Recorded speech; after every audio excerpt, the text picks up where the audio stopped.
Nama saya Alivia Putri Fadila dengan NIM 201101000. Di sini saya akan menjelaskan proyek UTS saya, mata kuliah Sistem Pendukung Keputusan. Oke, baik, di Excel ini kita lihat di sini lokasi dan kriteria. Di sini terlihat di soalnya K1 adalah jumlah penduduk di sekitar lokasi. K2, jarak dari lokasi lainnya yang sudah ada. K3, tingkat persaingan dengan minimarket lain. Keempat, kemudian akses lokasi. Untuk bobot W di sini W1-nya 0,40, W2 0,10, W3 0,30, W4 0,20. Oke, di sini kita lihat angkanya K1 ada 3000. Terus K1 bagian A 3000, K1 bagian B 1500, K1 bagian C 2000. Kita lihat K2-nya ada 5, 10, 7, K3 6, 35, K4 8, 7, 8. Oke, baik, di sini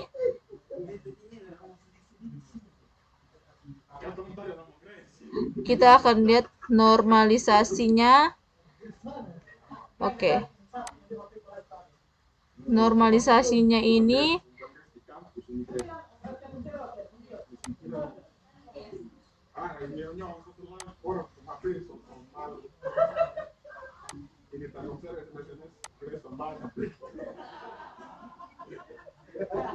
di sini nomor 2 di file Excel-nya, di sini kandidatnya K1, K2, K3, K4 dan K5. Di sini K1-nya yaitu pengalaman kerja atau dalam tahun, K2-nya keterampilan berkomunikasi, K3-nya keterampilan manajerial, K4-nya kemampuan analitis, K5-nya pendidikan nilai konversi S1, S2, S3. Oke, di sini kita lihat bobot W-nya. Bobot W1, W2, W3, W4 dan W5. Oke. Di sini kandidat K1-nya dia sudah ada nilai tersendiri di dalam soal. K1-nya ada 7, 5, 10, 3. K2-nya 7, 8, 6, 9. K3-nya 8, 7, 8, 6. K4-nya 9, 7, 8, 8. K5-nya 2, 1, 3, 2. Oke, di sini hasil dari bobot W di sini hasilnya 0,30. 0,30 itu A9, A9 tambah A10 tambah A11 tambah A13. Jadi hasilnya W1 0,30. Hasil dari W2 0,25, A10, A9 tambah A10 tambah A11 tambah A12 tambah A13. Jadi hasilnya 0,25. Itu W2. W3 di sini hasilnya 0,20. W3 itu sendiri A11 dibagi dengan A9 tambah dengan A10, A11, A12 dan A13. Selanjutnya di sini kita masuk ke S1. Oke, S1 di sini terlihat dari B2. B2 di sini kita pangkat B dengan B9. B9. Selanjutnya kita kali dengan C2 pangkat B10. Oke, di sini C2 pangkat dengan B10. Selanjutnya kita kali dengan D2 pangkat B11 kali E2 pangkat B12 kali F2 pangkat min B13. Jadi kenapa nilainya min? Karena K5-nya itu nilainya min, negatif bukan positif. K1, K2, K3 dan K4 itu nilainya positif karena itu keuntungan, sedangkan K5 itu bukan keuntungan jadi nilainya negatif. Oke, selanjutnya di sini hasil dari pangkat dan kali S1 hasil jadi 5,7 sekian-sekian. Jadi S2 juga kita melakukan hal yang sama. S2 itu B3 pangkat B9 kali dengan C3 pangkat B10. Kali lagi dengan D3 pangkat B11 serta kali lagi E3 pangkat B12 kali F3 pangkat negatif B13. S3 juga kita lakukan rumus yang sama. S3 itu B4 pangkat B9 kali C4 pangkat B10 kali dengan D4 bagi B14.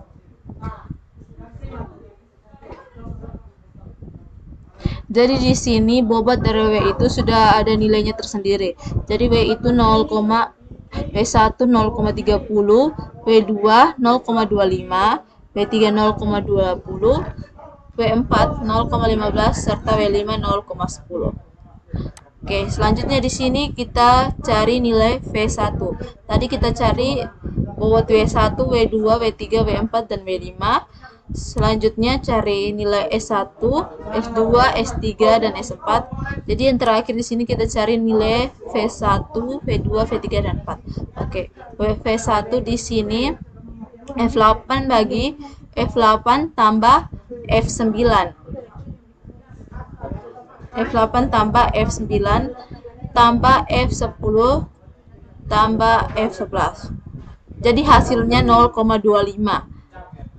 F2 juga kita lakukan hal sama. F2 itu F9 ya. F9 bagi dengan F8 tambah F9 tambah F10 tambah F11, jadi hasilnya 0,23.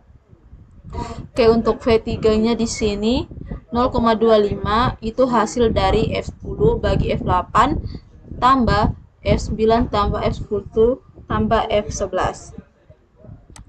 Oke, di sini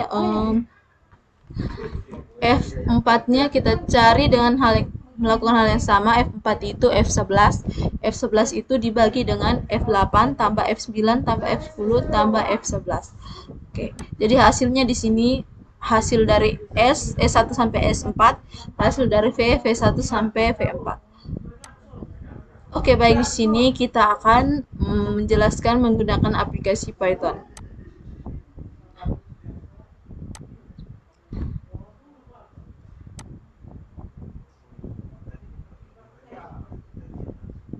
Oke, di sini saya sudah copy dia ke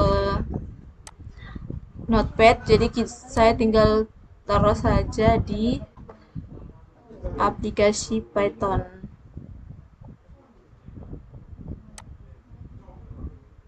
Oke, jadi kita jelaskan dulu di aplikasi Python. Oke, di sini kita lihat alternatif itu kita lihat kembali ke Excel. Alternatif dari K1 ya sudah kita lihat K1 75. Oke, jadi di sini alternatif dari K1 7, 5, 10 dan 3. K2 7, 4, 7, 8, 6, 9. K3 8, 7, 8, 6. K4 6, 7, 8, 8. K5 2, 1, 3, 2. Di sini kita cari bobot kriterianya. Bobot kriterianya nilai dari W1 0,30, W2 0,25, W3 0,20, W4 0,15 dan W5 0,1.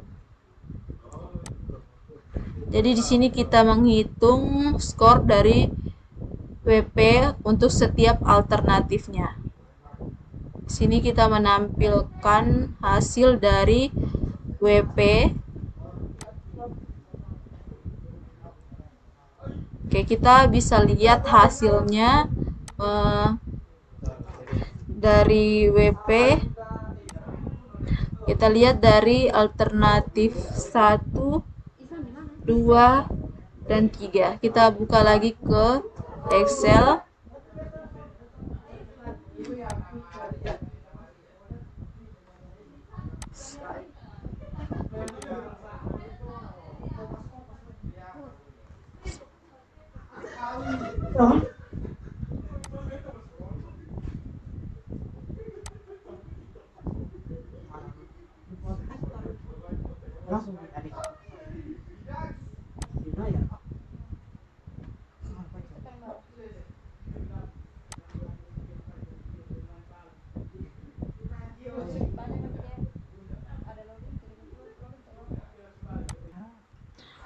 Oke, selanjutnya di sini untuk menampilkan hasilnya di sini kita klik run. Oke. Jadi di sini hasilnya sudah muncul alternatif 1, 2, 3 dan selanjutnya.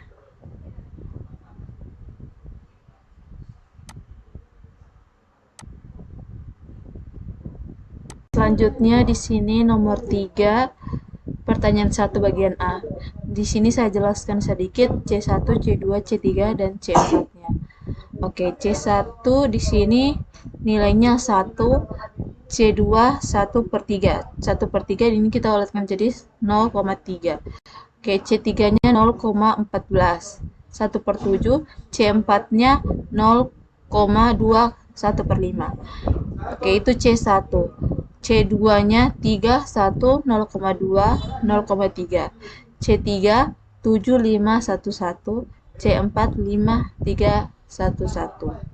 Oke, di sini yang pertama pertanyaan 1, di sini kita cari perhitungan untuk menentukan bobot masing-masing kriteria yang menggunakan metode eigenvektor. Oke, di sini jumlahnya kita sama dengan buka kurung sum G36 bagi dengan G39. Jadi hasilnya 1,667. Oke, jumlah C1-nya H39 bagi H36 bagi H39. Sedangkan C3 jumlahnya sama dengan sum buka kurung 1,3I36 bagi dengan 39. Oke, untuk hasil normalisasinya di sini yang untuk C1-nya G39 kita bagi dengan G40. Hasil dari C2-nya H39 kita bagi dengan HS40. C3-nya 36 bagi 40. C5-nya J36 bagi dengan J40. Itu hasil dari normalisasi C1, C2, C3 serta C4. Oke, bobot normalisasi. Jadi di sini kita cari bobot normalisasi, eigenvalue dan eigenvektornya. Oke, untuk bobot normalisasinya di sini sum kita buka kurung sum buka kurung G41 bagi dengan J41. Hasilnya 2,25 sekian. Yang hasil dari bobot normalisasi bagian bawah juga sama. Jadi di sini kita langsung saja ke eigenvalue-nya. Eigenvalue-nya ini hasil dari eigenvalue sama dengan sum buka kurung G41 bagi C41 tutup kurung bagi 4. Hasilnya 0,564. Oke, di sini juga sama, jadi saya tidak perlu menjelaskan lagi. Untuk selanjutnya saya menjelaskan untuk eigenvektor. Eigenvektornya di sini buka kurung sama dengan buka kurung variabel S G36 kali dengan L variabel S41 tutup kurung tambah buka kurung S variabel S H36 kali L variabel S42 tutup kurung tambah 36 L I36 kali L43 tutup kurung tambah J36 kali L44 tutup kurung. Jadi hasil eigenvektor yang pertama 2,35 sekian. Oke, selanjutnya di sini kita cari T-nya.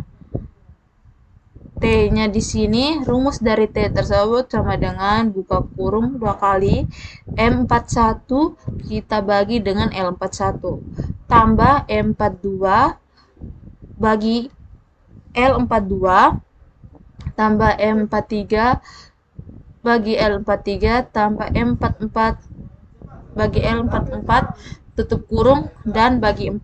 Bagi 4 itu barisnya C1, kita cari C1 itu sama dengan buka kurung L47 kurang 4 kolom baris kolomnya bagi 4 kurang 1. Oke, jadi di sini hasilnya CR itu hasilnya dari L48 bagi 49, hasilnya inkonsisten karena hasilnya bukan di bawah 0,1.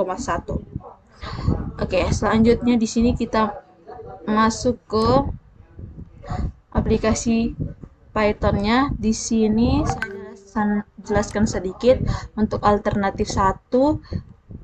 Oke, kita bisa lihat di Excel kembali alternatif 1 C1, C2 serta C3 dan C4. Di sini di dalam aplikasi Python-nya kita bulatkan 1, 0,3, 0,5, 0,67, 0,5, 1, 0,7, 1, 0,5, 0,83. Sabar.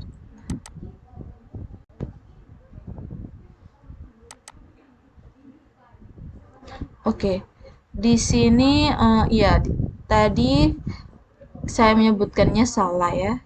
Saya input untuk kasih masuk di aplikasinya salah. Jadi di sini untuk dia punya alternatifnya di sini 1, 0,3, 1/3 itu kita kasih ke 0,3, 0,14, 0,2. Selanjutnya 3, 1,5, 0,2, 0,33, 7, 1, 1, 5, 3, 1, 1. Oke, di sini kita menghitung eigenvektor dengan menggunakan NumPy ya di aplikasi Python. Ini saya sudah memasukkan skripnya, jadi kita coba klik run dan menampilkan hasilnya. Oke. Nah. Oke, di sini hasilnya eigenvektornya kita lihat di Excel kembali. Oke. Hasil dari eigenvektornya 2,35, 1,1. Oke, di sini eigenvektornya hasilnya 0,556, 0,26, 0,7, 0,48.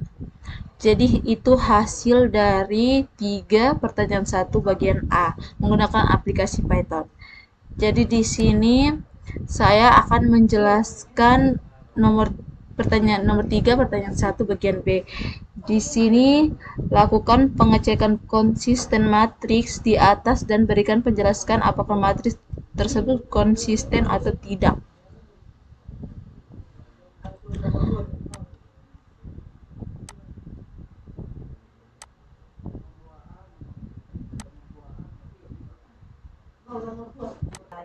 Oke, selanjutnya di sini saya jelaskan dulu di nomor 3 di soalnya ada bagian A dan B.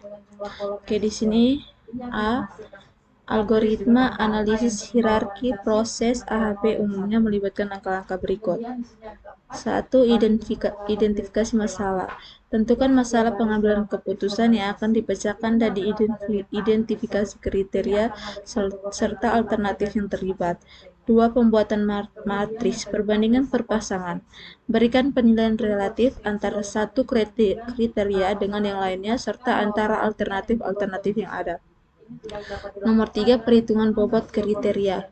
Hitung bobot relatif dari setiap kriteria dengan menggunakan metode eigenvalue dan eigenvektor dari matriks perbandingan perpasangan. Nomor 4. Perhitungan skor alternatif. Hitung skor untuk setiap alternatif berdasarkan penilaian terhadap kriteria dan bobot kriteria yang telah dihitung. Nomor 5. Normalisasi skor. Normalisasi skor alternatif jika diperlukan. Nomor 6. Lakukan Perangkingan terhadap alternatif-alternatif berdasarkan skor yang telah dihitung. Nomor 7, analisis sistem. Lakukan analisis sistem untuk memahami bagaimana perubahan dalam penilaian atau bobot dapat mempengaruhi hasil rankingan. Selanjutnya di bagian B. Di B, soalnya bagaimana saya menentukan bobot dari setiap kriteria tersebut dengan menggunakan AP. Oke, buat matriks perbandingan pasangan.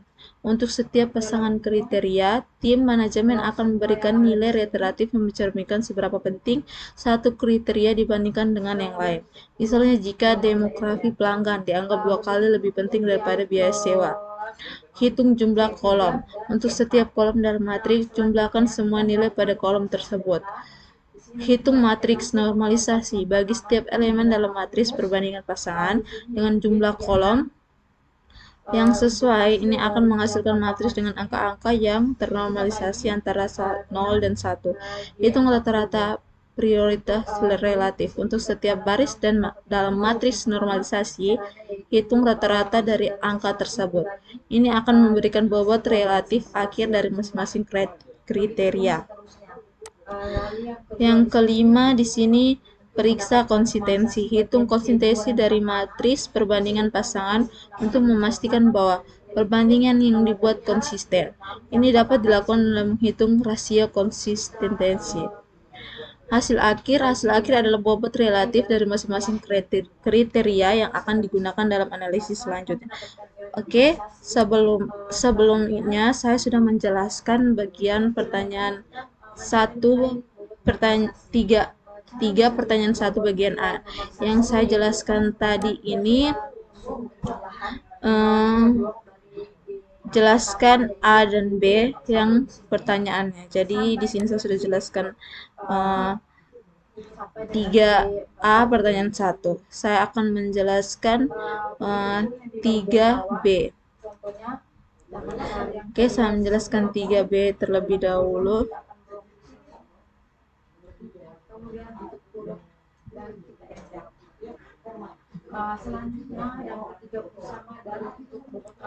Selanjutnya di sini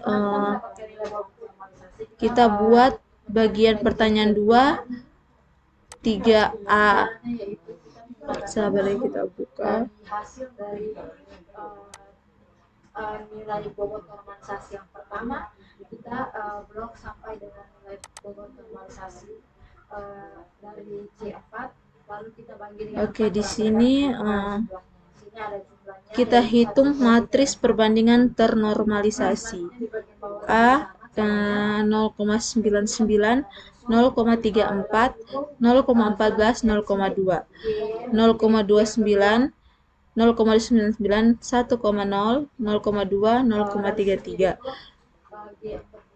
6, 0,99, 5,1, 1,1. Oke, jadi di sini kita menghitung eigenvektor dengan menggunakan NumPy, aplikasi Python. Jadi di sini saya coba run dia dan menampilkan hasil yang sudah dikerjakan menggunakan Excel. Oke, di sini hasil dari eigenvektornya 0,556, 0,26, 0,7, 0,8. Oke, selanjutnya di sini saya akan menjelaskan pertanyaan bagian 3, pertanyaan 2, 3A. Pertanyaan 2 bagian B. Oke, di sini kita tambahkan dengan L yang ke 43 dan begitu seterusnya untuk mendapatkan nilai eigenvektor. Setelah kita mendapatkan nilai eigenvektor, kita akan mencari nilai T. Oke, di sini saya menjelaskan pertanyaan 2 bagian B. Analisis sensitif dalam konteks analisis hierarki proses AHP adalah sebuah metode yang digunakan untuk mengukur sejauh mana hasil keputusan atau peringkat yang dihasilkan oleh AHP dapat dipengaruhi oleh perubahan dalam prosensi atau bobot yang diberikan oleh pengambilan keputusan. Ada beberapa alasan mengapa analisis sensitif penting dalam AHP. Evaluasi kestabilan keputusan. Analisis sensitif membantu mengidentifikasi sejauh mana hasil keputusan AHP bersifat stabil atau rentan terhadap perubahan bobot yang diberikan. Ini membantu pengambilan keputusan untuk menilai keandalan dalam kepercayaan pada hasil yang dihasilkan. Mengantisipasi perubahan preferensi atau bobot yang diberikan oleh pengambilan keputusan bisa berubah seiring waktu atau dalam situasi yang berbeda. Analisis sensitivitas membantu pengambilan keputusan untuk memahami bagaimana perubahan dalam preferensi akan memengaruhi peringkat alternatif dan kriteria. Pengambilan keputusan yang lebih baik. Dengan memahami sensitivitas hasil, pengambilan keputusan dapat membuat keputusan yang lebih baik dan lebih terinformasi. Mereka dapat mengevaluasi implikasi dari perubahan preferensi dan memilih alternatif yang paling sesuai dengan kebutuhan mereka. Kredibilitas dan transparansi. Analisis sensitivitas meningkatkan transparansi dalam proses pengambilan keputusan. Hal ini memungkinkan pengambilan keputusan untuk menjelaskan kepada orang lain bagaimana perubahan dalam preferensi dapat mengaruhi hasil dan dapat membantu membangun kredibilitas keputusan. Oke, di sini saya langsung saja menjelaskan pertanyaan 3. Pertanyaan 3A bagian B. Di sini A-nya metode analisis hierarki. Proses AP dapat diintegrasikan ke dalam sistem pendukung keputusan untuk membuat proses pengambilan keputusan menjadi lebih sistematis dan terstruktur. Berikut adalah langkah-langkah umum untuk mengidentifikasi AP ke dalam DSS. Identifikasi masalah keputusan. Langkah pertama dalam pengambilan keputusan adalah mengidentifikasi masalah atau keputusan yang perlu diambil. Bisa berupa pemilihan alternatif, perbandingan kriteria, alokasi sumber daya, atau masalah lainnya. Kedua, pembentukan hierarki. Setelah masalah diidentifikasi,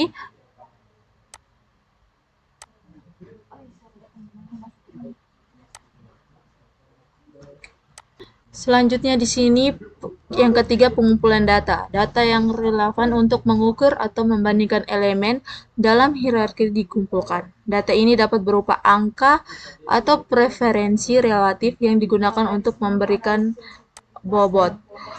Yang keempat, penilaian bobot. Dalam DSS, HP digunakan untuk mengukur bobot relatif untuk kriteria dan alternatif. Yang kelima, perhitungan skor. Setelah bobot diberikan, HP digunakan untuk menghitung skor akhir untuk setiap alternatif berdasarkan preferensi yang diberikan oleh pengambilan keputusan. Yang keenam, sensitivitas dan analisis. AHP juga memungkinkan untuk menganalisis sensitivitas untuk memahami sejauh mana hasil dapat dipengaruhi oleh perubahan preferensi. Yang keempat, visualisasi hasil. Hasil dari analisis HP dapat divisualisasikan dalam bentuk grafis atau tabel untuk membantu pengambilan keputusan memahami hasilnya dengan lebih baik. Ini juga membantu dalam komunikasi hasil kepada pemangku kepentingan lainnya. Yang kedelapan, pemilihan alternatif. Berdasarkan skor dan bobot yang dihasilkan oleh HP, pengambilan keputusan dapat memilih alternatif yang paling sesuai dengan kebutuhan mereka. Yang ke-9, pelacakan evaluasi DSS. Oke, di sini yang di B, metode analisis hierarki memiliki beberapa kelebihan dan kekurangan dalam konteks sistem pendukung keputusan. Berikut adalah kelebihan dan kekurangan AHP dalam DSS. 1. Struktur hierarki, membantu merinci hierarki. 2. Bobot relatif, AHP mungkin pengambilan keputusan untuk memberikan bobot relatif. Yang keempat, ada penenangan data subjektif.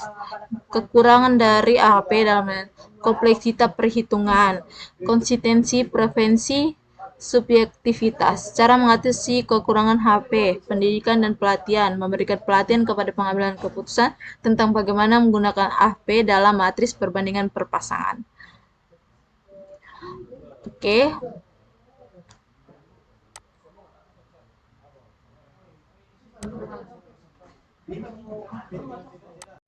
Baik, selanjutnya di sini nomor 4. Nomor 4 di sini kriterianya ada harga, kualitas, keandalan, reputasi, fleksibilitas. Alternatifnya ada harga, kualitas, keandalan, reputasi, fleksibilitas. Oke, di sini angka-angkanya sudah ada dalam soal. Harga 1, kualitas 3, keandalan 3, reputasi 5, valuitas 7. Oke, jumlahnya. Jadi di sini saya langsung saja ke jumlah. Jumlahnya rumus sama dengan sum D6 bagi dengan D10. Jumlah dari kualitas E6 bagi E10. Jumlah dari keandalan 10,2 itu hasilnya dari F6 bagi F10. Jadi di sini habis jumlah kita mencari normalisasinya. Normalisasinya yang pertama normalisasinya D6 bagi D variabel S12. Selanjutnya untuk normalisasi kualitasnya E6 bagi E12. Keandalan F6 bagi F12. Selanjutnya G6 bagi G12. Oke, selanjutnya di bawahnya juga sama. Untuk bobot normalisasinya 0,33. 0,33 itu kita dapat hasil dari H6 bagi dengan H12. Untuk 2,22 hasilnya dari sama dengan sum buka kurung variabel S D14 bagi H14. Oke. Setelah kita mencari normalisasi, bobot normalisasi serta selanjutnya kita cari eigenvalue. Di sini eigenvalue-nya rumusnya sama dengan sum buka kurung D14 bagi J14 bagi 5. Selanjutnya eigenvektornya rumusnya kita bisa lihat variabel buka kurung sama dengan buka kurung variabel D6 bagi K14 tambah E6 kali 15 F tambah F6 kali 16 dan seterusnya. Jadi hasilnya ini. Oke, yang satu itu sama pentingnya dibanding yang lain. Yang ketiga sedikit lebih penting. Yang kelima cukup penting. 7 sangat penting. 9 ekstrim penting. Oke, selanjutnya di sini kita cari nilai T-nya. Nilai T-nya itu hasil dari L14 bagi K14 tambah 15 bagi K15 dan seterusnya kita bagi dengan 5 jumlah kolomnya. Jadi hasilnya 5,44. Kita cari C1 K20 kurang 5 bagi 5 kurang 1. RI 1,12. 1,12 itu nilai random yang kita tentukan sendiri. CR konsisten. Itu hasil dari K21 bagi K22. Hasilnya konsisten karena di bawah 0,1. Oke, selanjutnya di sini saya menjelaskan menggunakan aplikasi Python ya. Oke, di sini saya menjelaskan sedikit menggunakan aplikasi Python. Aplikasi Python sini kita cari yang pertama matriks perbandingan perpasangan untuk kriteria.